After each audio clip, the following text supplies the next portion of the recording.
جس نے ان دو جہانوں کا نظام سنبھال رکھا ہے۔ تمہیں لگتا ہے کہ وہ تمہارے معاملات نہیں سنبھال سکتا؟ وہ تمہاری طرف سے کیسے ناواقف ہو سکتا ہے، جس نے تمہاری تخلیق سے پہلے یہ فرما رکھا ہے، اور ہم تمہاری شاہرگ سے بھی زیادہ تمہارے قریب ہیں۔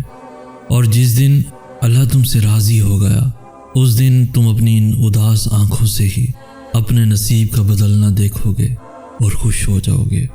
تم ان کھوکھلے لوگوں کے عارضی وعدوں پر تو یقین کر لیتے ہو، پھر اللہ کے سچے اور دائمی وعدوں سے نا امید کیوں ہو جاتے ہو؟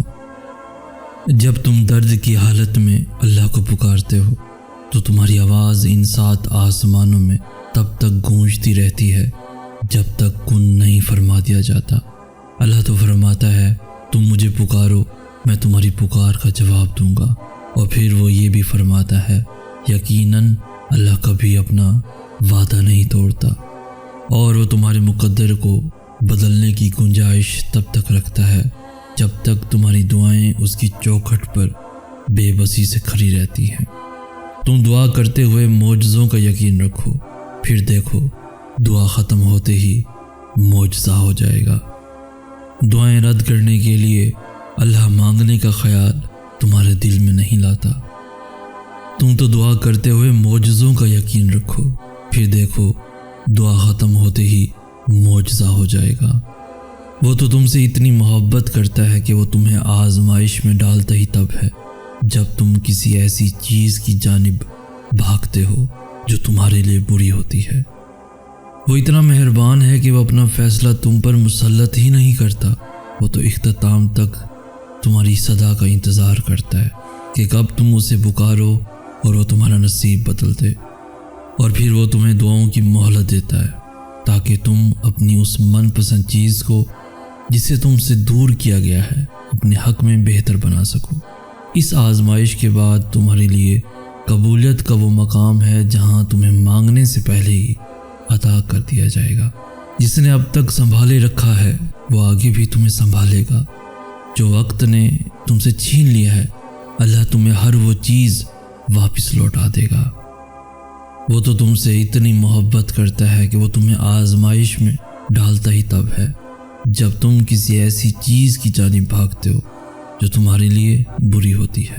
جب اللہ تمہیں آزمائش کے اس مقام پر لے آتا ہے جہاں تمہارا صبر حد سے گزر جاتا ہے، تب وہ تمہارے لیے ناممکن سے معجزے فرماتا ہے۔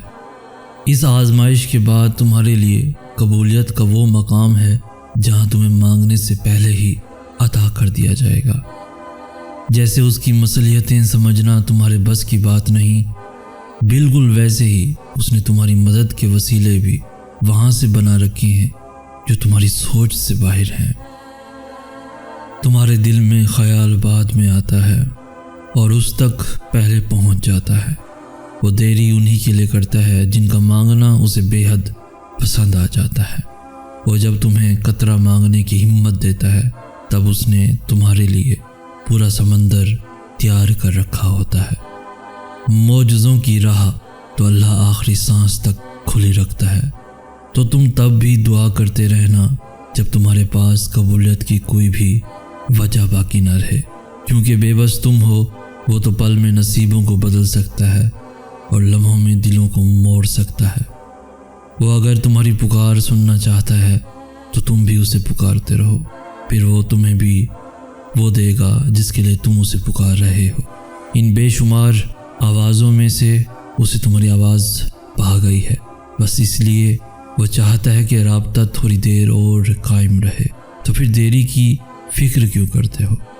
اللہ جب توفیق دعا تمہارے مقدر کا حصہ لکھ دیتا ہے تو قبولیت کے معجزے خود بخود ہی ہونے لگتے ہیں۔ خوف جب حد سے بڑھ جاتا ہے تو انسان بے خوف ہو جاتا ہے، اور اس روز اس کے چہرے پہ نہ کوئی الجھن تھی اور نہ ہی کوئی ڈر تھا۔ اس کے روبرو آوازیں کستی ہوئی ایک لامحدود ظالم دنیا تھی، مگر اس کی آنکھیں یوں چمک رہی تھیں جیسے وہ جانتی ہو کہ اب سامنے کوئی بھی آ کر کھڑا ہو جائے فرق نہیں پڑنے والا۔ اس کو میں نے پہلی دفعہ اتنا مطمئن دیکھا تھا۔ وہ اتنی بہادر ہو گئی تھی جیسے وہ اکیلی نہ ہو، جیسے کوئی اندیکھی طاقت اس کے ساتھ ہو۔ اس نے اتنی جنگیں لڑی تھیں کہ اب اس کو نہ ہار سے کوئی غرض تھی نہ ہی فتح سے۔ اس نے ٹھان لیا تھا کہ اس کو بس لڑنا ہے، اس کے راستے میں آنے والی ہر رکاوٹ کو کچل دینا ہے، خاموشی کی اس حد کو پہنچ جانا ہے جہاں ساری آوازیں بے معنی ہو جائیں۔ وہ جان گئی تھی کہ اب رکنے کے زمانے نہیں رہے، اب دستبردار ہونے کا وقت ہے ہر اس چیز سے جو اس کی نہیں۔ دیکھنے والے اس کے صبر کی اس انتہا کو انا کہہ رہے تھے، صرف خدا جانتا تھا، اللہ جانتا تھا کہ وہ توکل کی آخری حد سے گزر گئی تھی، وہ حد جس کے بعد نہ کوئی خواہش باقی رہتی ہے اور نہ ہی کوئی ضد۔ اور اللہ جلد ہی تمہارے لیے وہ دروازے بھی کھول دے گا جن کے بارے میں تم سوچتے ہو کہ ان تک تمہاری دعاؤں کی رسائی بھی ممکن نہیں۔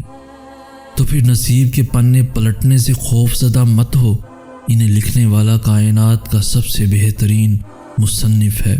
تم روز ان ستاروں کو تجسس سے دیکھ کر ان کی بناوٹ پر حیران ہوتے ہو، تو پھر تم اس کے رحم سے کیوں مایوس ہو جاتے ہو جس نے انہیں تخلیق کیا ہے؟